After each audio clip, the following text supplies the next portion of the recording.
Good evening, ladies and gentlemen, and welcome to the meeting of Wellington Shire Council. This is Tuesday, the 19th of February 2019. Members of the public gallery should note that the Council records and publishes Council's meetings via YouTube to enhance the accessibility of Council meetings to the broader Wellington community.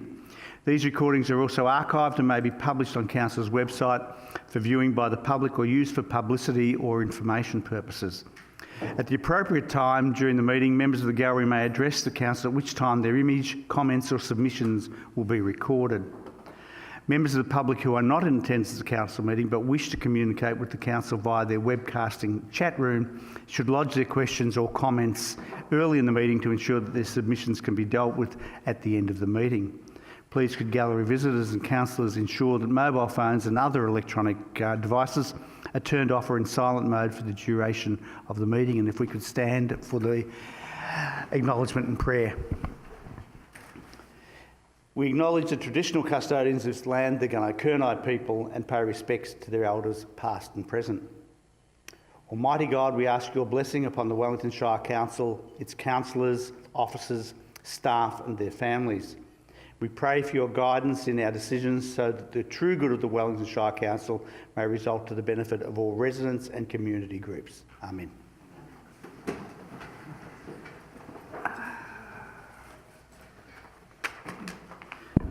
There are no apologies. Any declarations or conflicts of interest?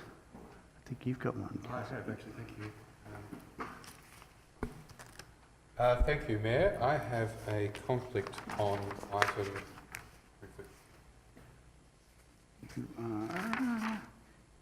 Conflict on item...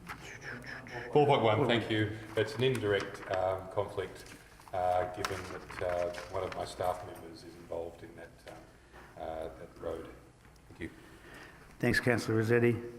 Item A4, confirmation of minutes of previous council meeting. Thanks, Mayor. I move that Council adopt the minutes and resolutions of the ordinary council meeting of the 5th of February 2019. Seconder for that motion, Councillor Marr. Is that motion opposed? If not, the motion is carried. Item A5, any business arising from previous meetings? Thanks, CEO. Item A6, acceptance of late items. Do we have any late items? No, we don't. Item A7, notices of motion. Item A7.1, notice of motion, Kinder campaign. Councillor Hole. Thank you, Mayor. I'd like to move that Council write to Ron Darren Chester MP, the federal member for Fitzroy, seeking his advocacy within the federal coalition government for his commitment to funding the National Partnership Agreement for the National Quality Agenda on Early Childhood Education and Care, and ongoing and permanent funding for 5 hours of four-year-old kindergarten provision per week, and 2, ask him to sign the Idle Up Kinder petition to the Prime Minister to secure an ongoing and permanent funding commitment by the Federal Coalition Government of 5 hours of four-year-old kindergarten per week. Do you have a seconder for that motion? Councillor Ripper. Is that motion opposed? If not, the motion is carried. Councillor Hole. Thank you, Mayor. Thank you, Mayor. Yeah, this is a pretty important motion in relation to the future of our education system. Those of us around the table remember 4 or 5 years ago when the push was on to get the extra 5 hours of funding from either state or the federal government to allow for 15 hours of preschool education. And the interesting thing is that neither government wanted to pick up the tab, but eventually, from sheer pressure, the federal government put up the extra five hours funding for a period of time that they announced in May 2018 had a sunset clause for December 2019. The problem with this is that if we don't get that funding reinstated and guaranteed, not only just for the immediate, but as an ongoing budget item, it's going to put about $2,000 extra a year on parents to send their children to kindergarten for that extra 5 hours.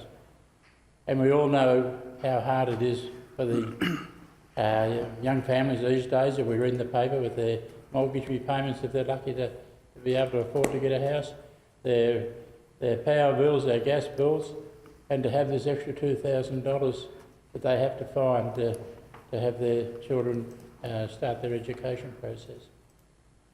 So the MAV, in conjunction with Wyndham Council, are advocating on behalf of local government.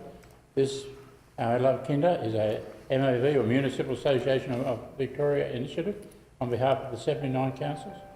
And already some of the major councils in Melbourne have come out in the press, having gone through a council meeting, backing this all the way. So it's an online petition.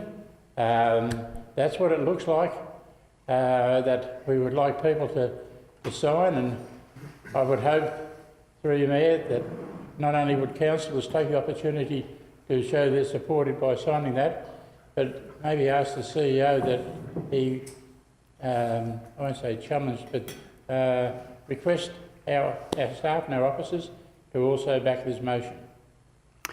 Thanks, Councillor Hull. Do we have any outstanding petitions? A9, invited addresses, presentations or acknowledgements. I think, Councillor Ripper, you have something to raise in the first instance. Yeah, thank you, Mayor. I'd just like to point out in the Gippsland Times today there's a story on heading Ivan wins National Storytelling Contest. Ivan Reyes is a teenager who lives in Stratford, and he won the ABC Haywire storytelling competition. And he's a dancer, and he started dancing at 4 years of age. And he's told this story over a period of time and has competed in this Haywire. Now, part of doing that, he won this competition for the storytelling. Then he was invited to a youth summit in Canberra, and our local federal member, Darren Chester, was there to personally congratulate him. Now, Ivan is a member of the Wellington Youth Council, and I've known Ivan over a period of time that he's been living in Stratford, and he is an absolute example to other teenagers of his age. He completed 2 years at the Maffra High School after coming from Canberra Queen Anne. He's fitted into the community well. He's worked as much as he can work to put himself now through a TAFE course, and I congratulate Ivan, and he's a credit to his family and to the community of Stratford and Wellington. Now, no one else has attended the summit from the Youth Council, although there may have been someone a number of years ago who did this, but 30 young people were chosen from across the country. So I look forward to, he's currently overseas at the moment, so I look forward to when he comes back, as the youth councillors, when he comes back to share his experience of being in Canberra. So thank you very much, young Ivan. What a credit he is to the Shire and everyone he comes in contact with. Thanks, Councillor Ripper. I too, in fact, have an acknowledgement to make, and that's in regard to the recent fires that we've experienced, and so I take the opportunity to, in fact, list and thank a number of people. So I'll deal with that and then just simply make some comments at the end. But Council has supported the lead agency, Forest Fire Management Victoria, with other agencies in response to efforts to the recent fires, and that includes Department of Environment, Land, Water and Planning, Strategic Planning, Country Fire Authority, Victorian Police, the SES, Regional Roads Victoria, Parks Victoria, HVP for the supply of firefighters and equipment and staging area in the Rosedale fire, Gippsland Water, the Environment Protection Authority, the RAF-based sale, which served as a base for public firefighting operations for the first time, and also to mention, in fact, because of that situation, The time factor in regard to refilling was reduced, which meant that there was a greater concentration of effort from that location, which I think turned out to be very significant. And for the very first time during the Rosedale fire, nighttime firebombing operations took place. As I said, the very first time that's happened in Australia, after, I understand, 2 years' worth of rehearsal and practice, and I think that held us in very good stead during that time. Also need to thank, among others, Fulham Correctional Centre, AusNet Services, ExxonMobil, and Wellington Shire Council staff from across the whole organisation. And if I can just expand on that aspect briefly, from my position, it was generally very comforting to know the level of support and professionalism within our own organisation. I've said that more than once, and I'm particularly grateful for everyone across Sharon's team, particularly across the whole organisation, and for Wendy for the support, and the comms place has been also equally well appreciated. We also, Council also led bushfire relief and recovery efforts in partnership, again, with a group of agencies and amazing people. Sale Baptist Church provided the Emergency Relief Centre premises. Salem District Ag Society for opening horse yards and the Chook Pavilion. Ag Victoria, Department of Jobs, Precincts and Regions. The Australian Red Cross, the Salvation Army. Ambulance Victoria. The Victorian Council of Churches. Uniting Gippsland, Department of Education and Training, Department of Health and Human Services, RDV Victoria, the RAF again, who provided stretcher beds for Emergency Relief Centre, Southern Rural Water, Western Gippsland Catchment Management Authority, Gippsland Grammar for offering their facilities as a backup ERC, TRFM and ABC Gippsland, the Hayfield Safety Group, neighbouring shires for info sharing and contact during the events, both Latrobe and Borbor and East Gippsland in particular. And again, the following community committees opened up their halls for community meetings: the Gordon Street Recreation Reserve, Hayfield, Longford Hall, Cower Hall. And again, with all of the community mobilised to help wherever they can and in many different ways. As I said at the outset, in regard to where I sat, it was deeply gratifying to see the level of community support and the level of professionalism displayed not only within our own organisation but across the wider community. So I'm delighted to be able to take this opportunity to acknowledge that effort. Thank you.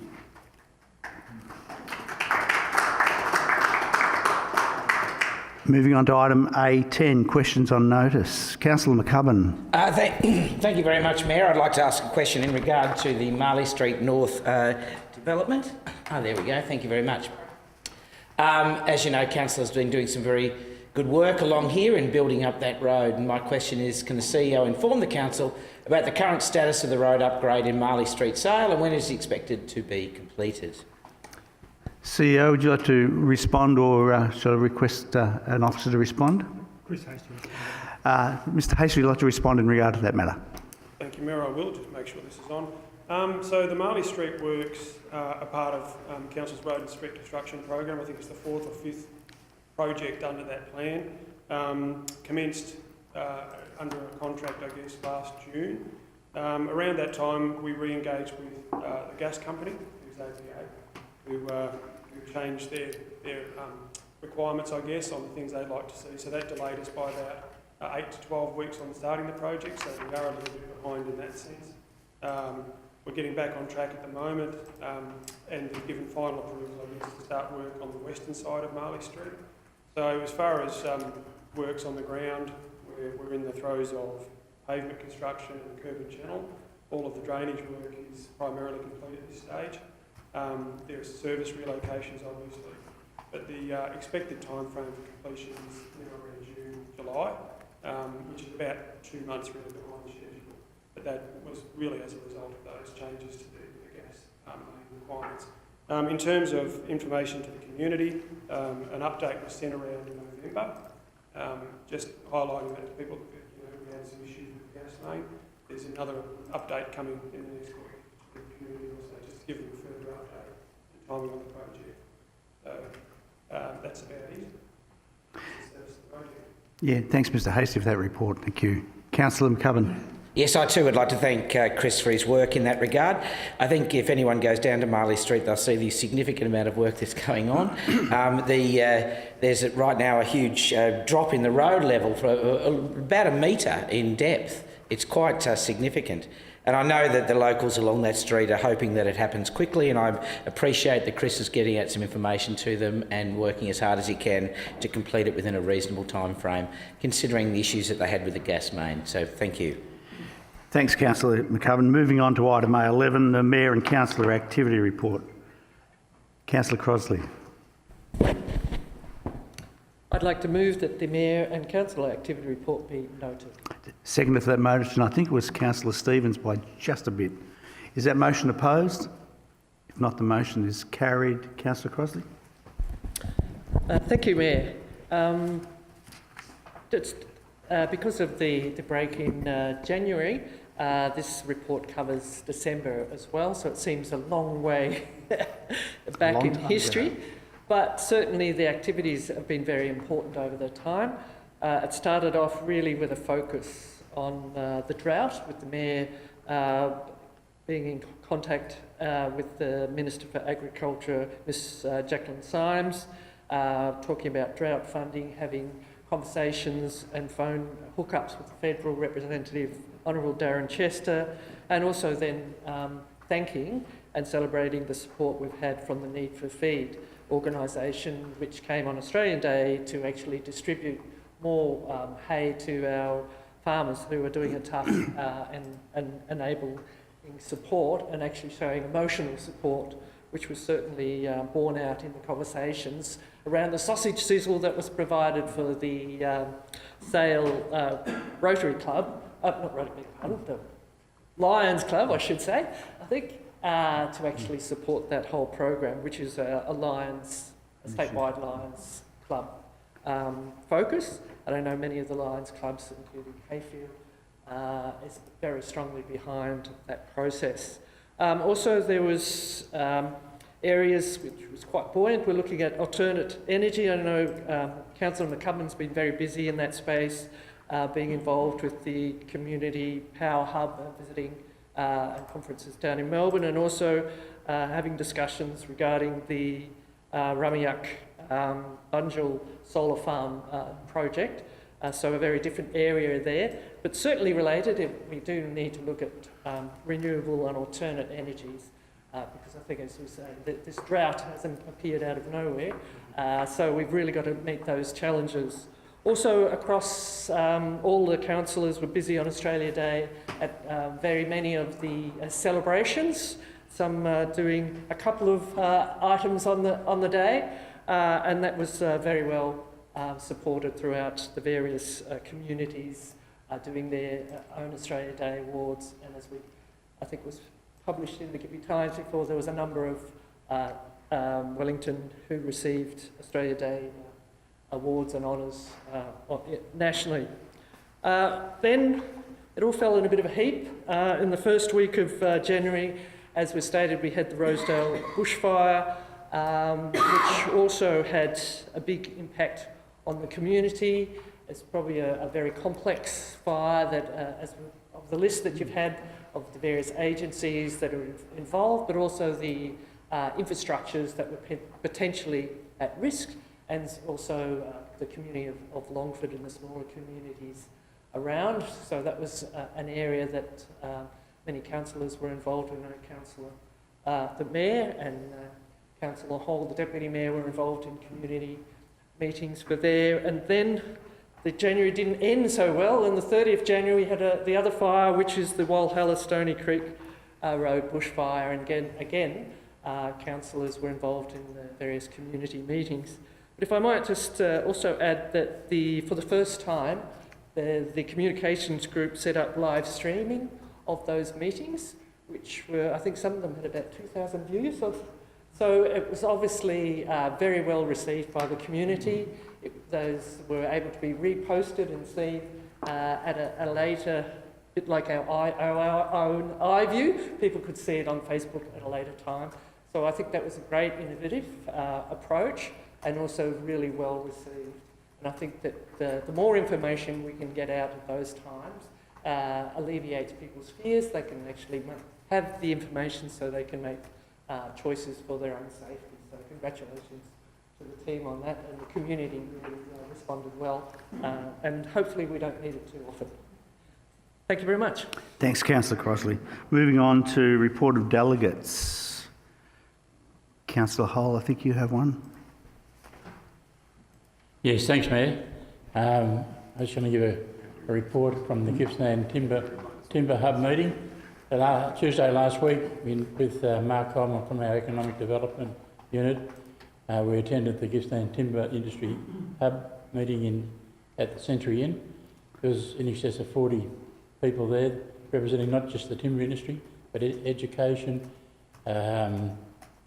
secondary school principals, a broad spectrum from local government, from other councils beside ours.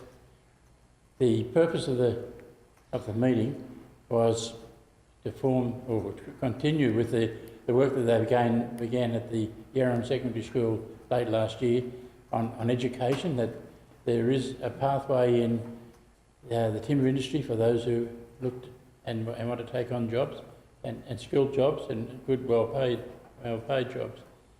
It was interesting to hear one of the secondary school principals point out the fact that not everybody wants to go to university, but they do need somewhere to keep themselves employed.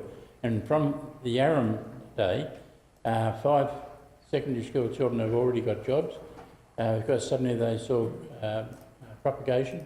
They saw, I had a chance to try some simulators and machinery, and two of the boys were naturals, and they've got jobs in the industry.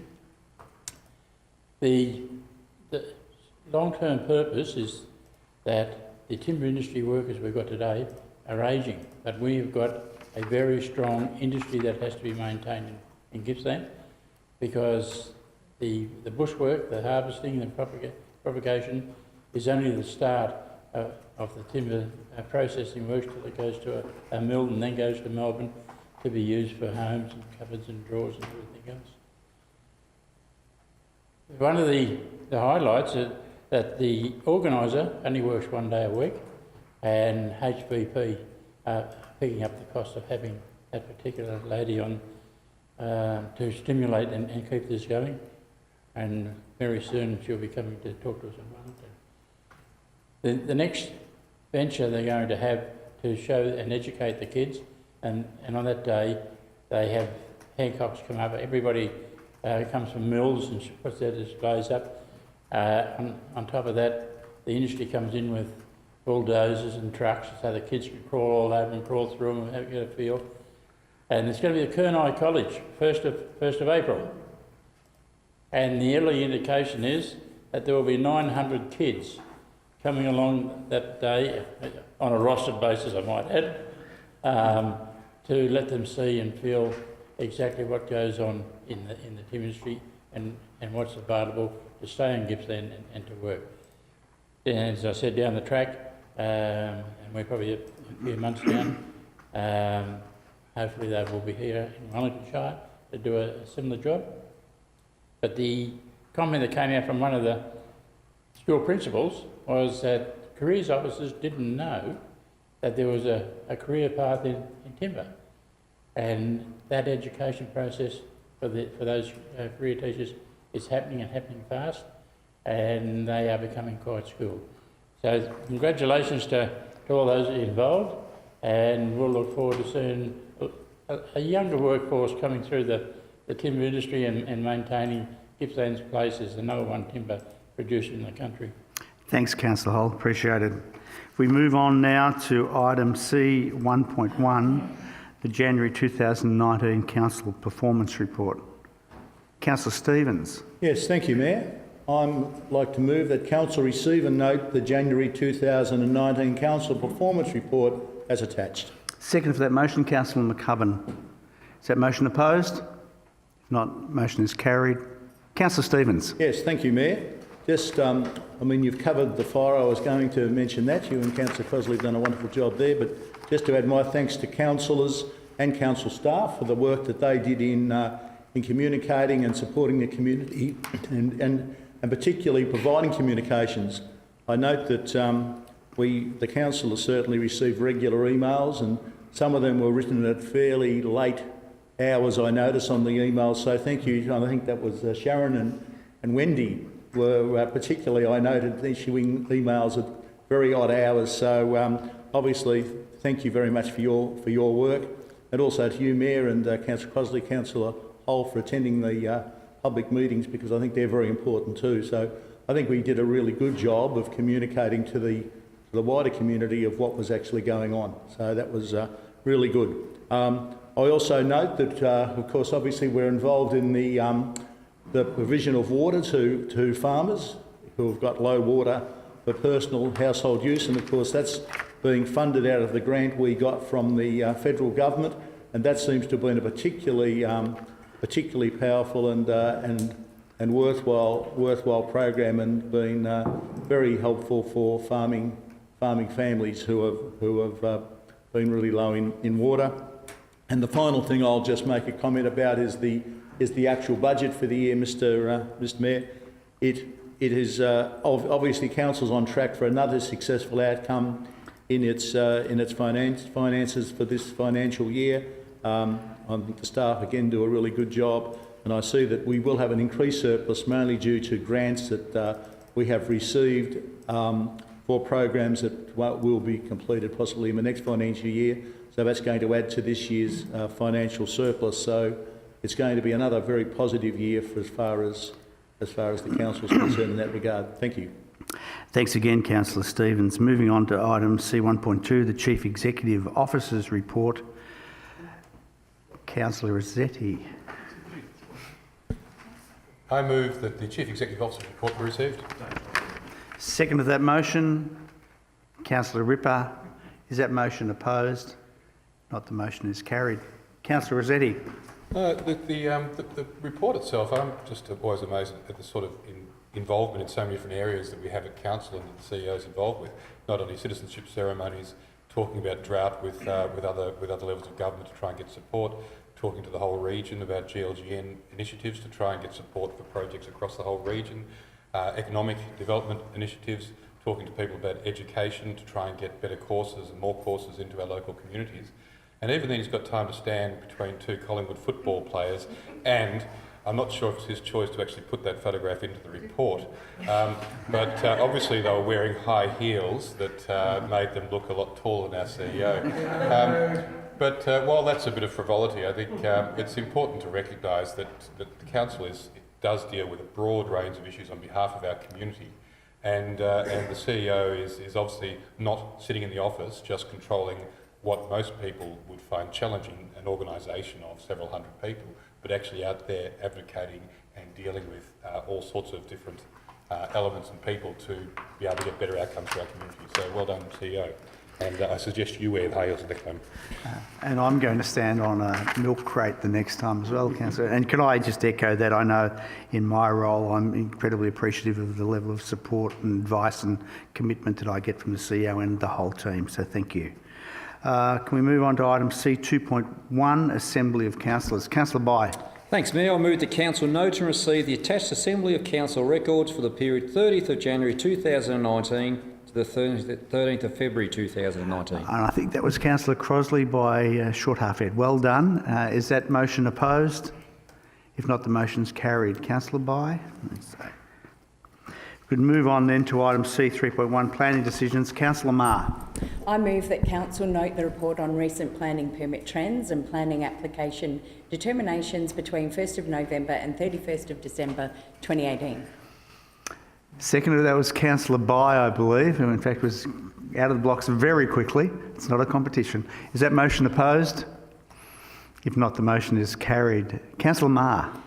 These decisions have been made between November and the end of December, and that is as per attachment 1, which Trish is running through there. Basically, it highlights that the central and northern ward areas have been quite consistent and very steady with their planning applications that have been submitted. However, the coastal ward area has certainly been seen lots of action and a great deal of development, and it's certainly busy. And I'd like to pass on a big thank you to the Planning Department, because looking at what they've actually worked through over those 2 months has been a lot of work, and we'd just like to say well done and keep doing what they're currently doing. Thank you. Thanks, Councillor Marr. Don't go far away. We're item C 3.2, the quarterly building report, July to September 2018. Yeah, I move that Council note the report of building permits issued from 1st of July 2018 to the 30th of September 2018. Seconded, Councillor Crosley. Is that motion opposed? If not, the motion is carried. Councillor Marr?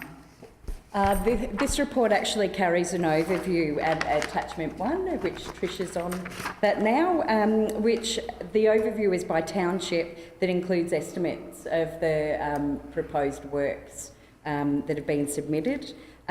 This work has been, these are building permits that have been submitted by private surveyors, building surveyors, for the 3-month period ending 30th of September. So it seems like a while ago now. Attachment 2 provides the historic information in comparison to the Gippsland region as a whole. 230 permits have been issued with a value of works estimated to be just under $25 million. Within that period of time, the highlights of development were the Sale Spotlight refurbishment and the GRSC soccer ground upgrade, which I can certainly say has received some very positive comments. Thanks. Thanks again, Councillor Marr. Moving on to item C 4.1, discontinuance and sale of road at rear of 85 Fitzroy Street sale. Councillor Rossetti, I believe. I'd like to declare a conflict of interest, indirect conflict, given that the applicants are actually one's an employee of mine. Thanks, Councillor Rossetti. So I'll wait for you to leave the room. Do I have a mover for that motion? Thank you, Mayor. Councillor McGovern. Pursuant to section 189.2061, including clause 3 of section 10, section 207A and section 223 of the Local Government Act 1989, Council resolves to advertise its intent to discontinue a section of unused road between Fitzroy Street and Codrington Street sale, including its intention to sell part of this discontinued road. And 2, Council place a notice of the proposed discontinuance of the unused road between Fitzroy Street and Codrington Street sale and the proposed sale of a section of the road in local newspapers, and serve a copy of the notice on abutting property owners and statutory authorities. And 3, in the event of no objections, Council resolved to discontinue a section of the unused road between Fitzroy Street and Codrington Street and sale and place a notice in the Victorian Government Gazette. 4, Council resolved to dispose part of the discontinued section of the road to the abutting landowner in accordance with Wellington Shire Council Policy 4.3.6, sale, exchange and acquisition of land. Second of that motion, Councillor Marr. Is that motion opposed? If not, the motion is carried. Councillor McCullum. Indeed. This is, in the face of it, is a very simple motion. In regards to the section of land which comes off Marley Street within Sale in the old section of town, one of the old night cart tracks that frequent those areas. As you can see, there is a road which ultimately goes into Marley Street here on the right-hand side of your picture, and at the very end of that, there's the end of the laneway is already mostly sold to the abutting landowner, and now we're just looking at that red section at the end. We're looking at selling the yellow bit. We're going to discontinue the red bit, and we're selling the yellow bit. The idea being that that area is not being used by anyone. There's a fence at the back there. The night cart lane is utilised by 2 or 3 of the abutting landholders as rear access to their properties, which they wish to maintain. But the end part is only being used by that last landholder, and there's no need to worry. In ensuring, though, that we get a proper process here, we'll be placing an ad in the local paper, also letting the abutting landholders know that this is our intent and that there is nothing to worry about. In speaking to some of them, there didn't seem to be any concern. So, on the face of it, should happen rather swiftly, and means that the person at the end of the night cart lane can then extend their household in a reasonable way. Thank you. Thanks, Councillor McCullum. Just wait for Councillor Rossetti to return.